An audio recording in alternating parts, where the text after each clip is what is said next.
नमस्कार, आकाशम मराठी न्यूजमध्ये आपल्या सर्वांचं स्वागत आहे।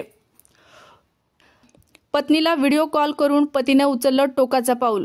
खोलीतील दृश्य पाहून आईवडील हादरले। मणिपूरमध्ये 260 लोक मारले गेल्याचा मान्य करतो। राज्यसभेत राष्ट्रपती राजवटीला पहाटे 4 वाजता मंजुरी। ज्येष्ठ अभिनेते मनोज कुमार यांचे निधन, वयाच्या 87व्या वर्षी घेतला अखेरचा श्वास। 40 दिवसापूर्वीच धूमधडाक्यात विवाह, पुण्याला जाण्यावरून वादावादी, 9 दाम्पत्यानं संपवलं जीवन। प्रत्येकाच्या प्रतिष्ठेला प्राधान्य देण्यासाठी वचनबद्ध, वक्फ विधेयकाच्या मंजुरीनंतर पीएम मोदींची पहिली प्रतिक्रिया। ट्रम्प टॅरिफमुळे भारत अमेरिकेच्या मिशन 500चा मार्ग बिकट, घोषणेच्या 2च महिन्यात अडचण।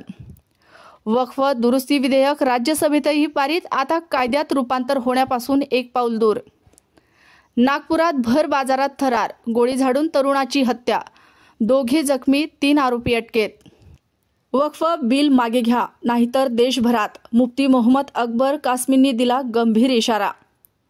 तो सागर कारंडे मी नव्हेच, 61 लाख रुपये फसवणुकीच्या प्रकरणानंतर अभिनेत्यानं स्पष्ट सांगितलं। जयकुमार गोरेंच्या सोलापूर दौऱ्याची चर्चा, मानेंच्या घरी भोजन, पण स्थानिक भाजप पदाधिकाऱ्यांची पाठ।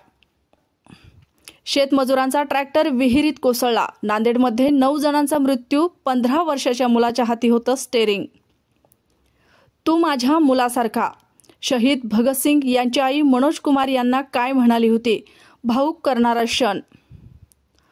ते खूप अस्वस्थ होते।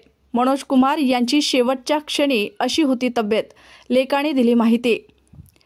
इंस्टाग्राम पोस्ट लाईक करा आणि पैसे मिळवा, 150 रुपयांचा मोह आणि सागर कारंडेने गमावले 61 लाख।